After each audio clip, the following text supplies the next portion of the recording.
తొందరగా ఏదైనా పెండింగ్ లేకుండా చేస్తున్నారని చెప్పి మన టీములు ఎక్కడి గారు చెప్పారు. అలానే ప్రతి ఒక్క ఆఫీసర్లు కూడా ఎవరికైనా కూడా ఇబ్బంది లేకుండా అందరం కలిసిపోకుండా గ్రామం డెవలప్ చేసుకుందాం, గ్రామం ఏమైనా అభివృద్ధి చేసుకోవడానికి మనం అభివృద్ధి చేయడానికి ముందుకు వస్తే మన గ్రామం మనం మంచిగా చేసుకోవాలంటే మనమే కలిసి చేసుకోవాలి. అధికారులు వస్తే అధికారులు మనం సాగించాలి, అధికారులు మనకి సాగించాలి.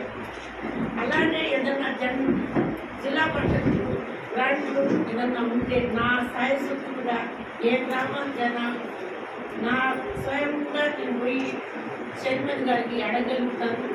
ప్రతి ఒక్క గ్రామానికి కూడా చిన్న చిరుకానికి లాగా చేయించాలని నాకు అది ఎప్పటి నుంచో నాకు కోరుకుంది.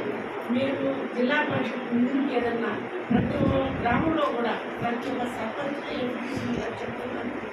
మీరు ఏదన్నా అప్లికేషన్ తీర్మానం కాగితం ఇవ్వగలిగితే నేను రేపు మీటింగ్ వెళ్తున్నాను, మీకు ఇస్తే తీసుకెళ్ళి మా మేడం గారికి చెప్తాను. నా టైంలో సంవత్సరాలు 2 సంవత్సరాలు ప్రతి ఒక్క గ్రామానికి చిన్న ఒక రోడ్డు వేసి సాధించాలని కోరుకుంటే మీ అందరికీ కూడా నేను చెప్తాను. మళ్ళీ చెప్పలేదు కాదు, మేడం గారు ఒక ఊరికి చెప్పారని ప్రతి సర్పంచ్లు ఎంపీలు అందరూ ఉన్నారు. జిల్లా పరిషత్తులు వెళ్ళి నేను పోరాడి నా సాయశక్తిలో నేను ప్రయత్నం చేసి మీ అందరికీ ఏదైనా సరే సిద్ధంగా నా సాయశక్తిగా ప్రతి ఒక్క గ్రామానికి చేయాలని నాకు కోరుకుంటూ పోయి అడగలుగుతాను. మీరందరూ కూడా సహకరించుకుని అందరం కలిసి పనిచేసుకుంటాము. ఈ అవకాశం కల్పించినందుకు ధన్యవాదాలు.